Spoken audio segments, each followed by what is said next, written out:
You think the most dangerous moment in a market crash is the moment the market falls? It isn't. The crash is the loud part, the red screen, the falling line, the headlines, the panic. All of it happens out in the open where everyone can see it. But the moment that actually ruins most investors is much quieter than any of that. It happens alone, on a phone, with one finger resting over one button. Sell. A falling market doesn't actually take your money, not by itself. It creates pain. It sets off something physical in your body, and then it waits for you to finish the job. That was never the real trade in a crash. It isn't stocks for cash. It's the moment your own nervous system quietly sits down at the table and starts making decisions for you. By the end of this, I'm going to show you a single number that proves it. The most expensive part of almost any crash isn't the crash. It's you. And once you see that number, you'll never read a red day the same way again. Let's start with the most expensive habit in investing, trying to step out until things calm down. Picture $10,000 left completely alone in the S&P 500 for 20 years. No trading, no reacting, just left there. Over that stretch, it grows to more than $70,000. Now run it again. Same 20 years, same money, except this time you miss only the 10 best days in the entire period. 10 days out of about 5,000. You're left with under 35,000, less than half. 10 days erased half the result. That's the difference between earning about 10% a year and earning about 6. For a lot of people, that's the difference between retiring on time and working another several years. And here's a detail that should stop you cold. The best days and the worst days are not in different seasons. They're neighbors. More than half of those 10 best days happened within 2 weeks of the market's worst days. They sit right next to each other, which quietly destroys almost everything people believe about getting out and waiting for things to feel safe. Because by the time it feels safe, the best day has usually already happened, and you weren't there for it. So if selling in a crash is this expensive, why does your brain push you toward it every single time? Because in the moment, selling doesn't feel like a mistake. It feels responsible. It feels like control. Your screen is red. The number keeps moving. Every time you refresh, it's worse. Every headline sounds urgent. And then the sell button offers you the one thing the market refuses to give you: certainty. Press it, and the number stops moving. The line stops bleeding. The pain stops being open and becomes fixed.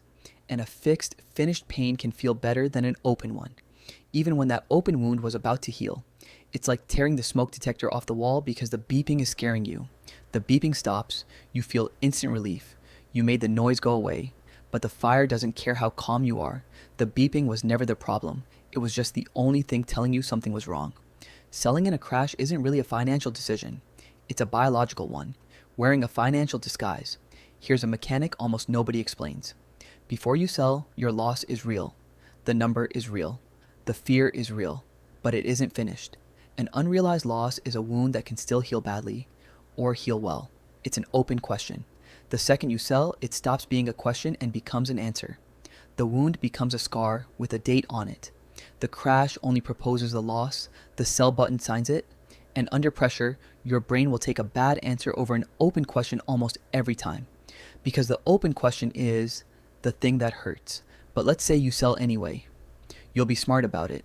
Get out now, wait for the dust to settle, get back in later. There's a catch. To win by leaving the market, you don't have to be right once. You have to be right twice.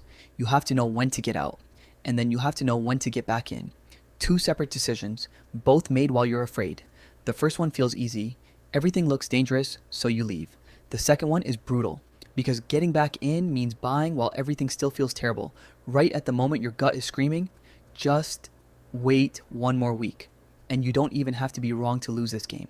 You just have to be slightly off. Twice. Sell a week early, buy a week late, and a 20% recovery quietly shrinks into a 5% one. The market doesn't wait for you to feel safe. Let me show you what that looks like when it's real. Not a textbook. Real life. March 2020. The world is locking down. Portfolios have lost a third of their value in a matter of weeks. The headlines are calling it the worst since 1929. Your friends are selling. The news is practically telling you to sell. And then, on March 24th, the S&P 500 jumped more than 9% in a single day. Its best day in over a decade. The world was still on fire. The case counts were still climbing. Nothing about the news had improved.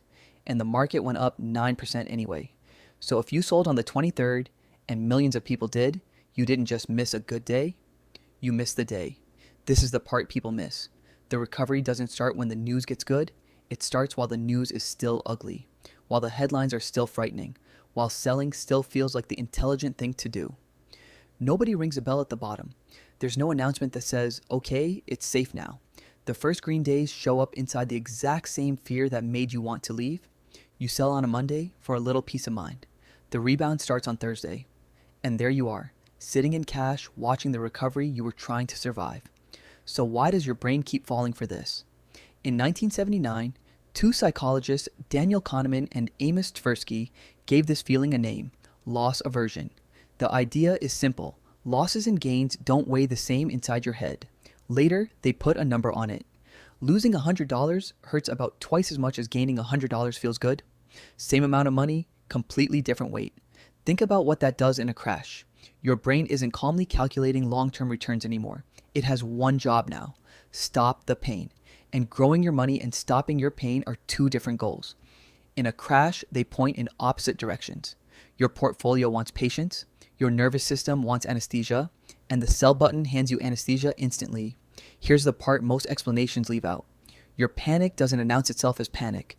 It never says, I'm scared. It says, this time is different. It says, I'll just buy back lower. It says, I'm only being careful. Sometimes that's true, but often, intelligence is just giving your fear a better vocabulary. The most dangerous sell decisions don't come from people who don't understand the market. They come from people smart enough to build a convincing case for their own panic. Now, that number I promised you at the start, here it is. There's a financial planner named Carl Richards who gave this whole problem a name. He calls it the behavior gap, the distance between what your investments earn and what you actually keep. And every year, Morningstar measures it. Over the 10 years ending in 2024, the average dollar invested in US funds and ETFs earned about 7% a year, but the funds those dollars were sitting in returned about 8.2%. Read that again. The gap isn't between the investor and the market. It's between the investor and the funds inside their own account. The fund returned 8.2. The person holding it kept 7.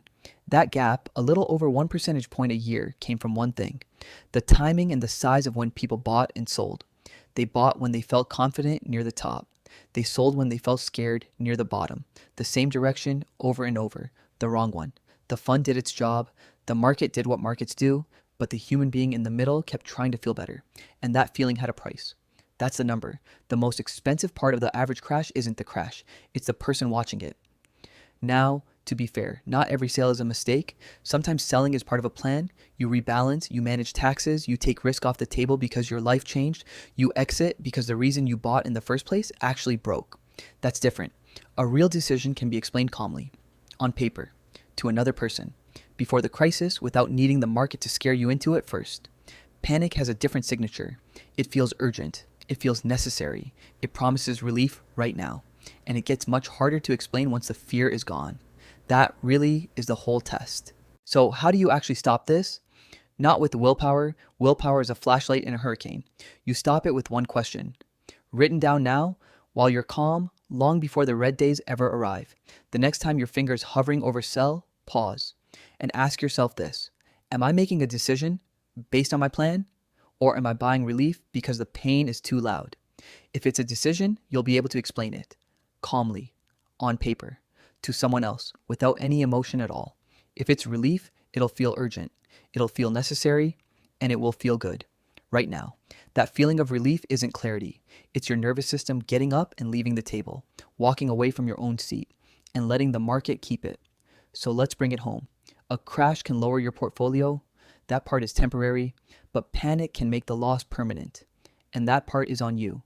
The market falls, your brain hurts, the sell button starts to look like medicine.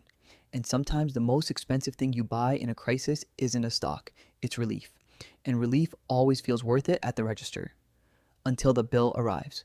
A crisis doesn't take your money, it doesn't have to, it just creates the pain, and then it waits, quietly, patiently, and it lets your own nervous system hand the money over, all by yourself.